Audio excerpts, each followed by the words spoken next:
Assalamualaikum Ustaz. Waalaikumsalam warahmatullahi.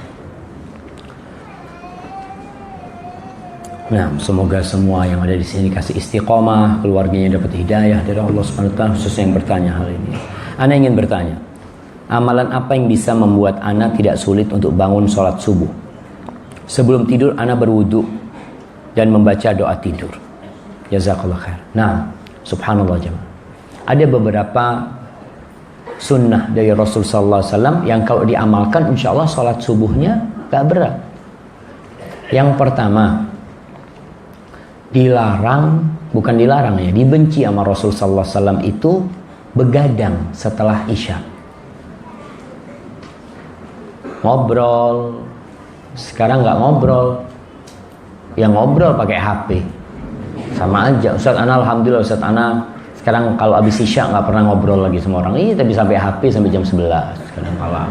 Sama juga. Ada yang ngobrol sama TV.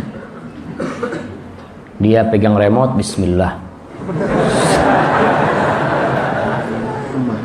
Nah, iya, itu yang menyebabkan bangun subuh sulit. Karena tidurnya kemalaman. Rasul sallallahu alaihi wasallam subhanallah, beliau habis isya ngobrol sama siapa? Sama istrinya. Pulang habis sholat isya dari Masjid Nabawi, beliau ngobrol sama istrinya sebentar. Ini ceritanya para sahabat. Setelah itu beliau tidur. Sehingga orang ini nggak bisa tidur terlalu panjang jemaah. Artinya ada alarm untuk bangun dia. Antum bisa tidur 24 jam? Nggak ada. Ada orang bangun, ya Allah. Dia bangun lagi. Karena memang ada alarm itu. Tapi kalau orang itu tidurnya kurang, ya dia sulit dibangunin. Antum kalau tidurnya cukup, insya Allah bangun. Dan orang-orang desa, Masya Allah, kalau kita lihat memang listrik ini nikmat dan fitnah. Orang-orang kampung itu Masya Allah, habis isya sepi jalan. Jam 3 itu kampung sudah hidup jemaah. Orang berangkat ke sawah, kemana, hidup.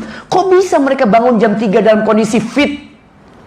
Karena tidurnya cukup. Maka kita mulai biasakan itu. Tidurnya cukup. Selain zikir-zikir ya, doa sebelum tidur, ambil wudu, kemudian tidurnya yang benar. Banyak wirid-wirid sebelum tidur yang perlu dibaca, di antara baca surat Tabarak umpamanya kalau dia bisa baca itu. Maka insya Allah, Ustadz ana nggak bisa tidur. Tunggu, nggak bisa tidur, baca Quran. Kenapa? Itu setannya nggak suka sama antum baca Quran. Antum bikin ngantuk. Ini Allah, ini begadang baca Quran tambah banyak pahalanya kata dia. Setan itu juga berpikir positif negatifnya mah. Nah, artinya kalau orang ini bangun baca Quran, buat setan dia dapat pahala. Tapi kalau orang ini tidur baca Quran cuma 3 ayat, beda dengan dia baca 20 ayat pahala dia. Sedangkan setan berusaha untuk menyesatkan manusia dengan segala cara. Nggak bisa yang paling atas, dia mulai terus sampai yang mubah-mubah akan digodain setan dengan cara seperti itu. Mudah-mudahan bisa bangun. Kemudian ketika bangun, Rasul sallallahu alaihi wasallam itu duduk. Beliau duduk, famasahan nauma an wajhi. Beliau usap tidur dari mukanya. Kadang-kadang kan mata memang ya bangun tidur itu ada kotoran ini itu.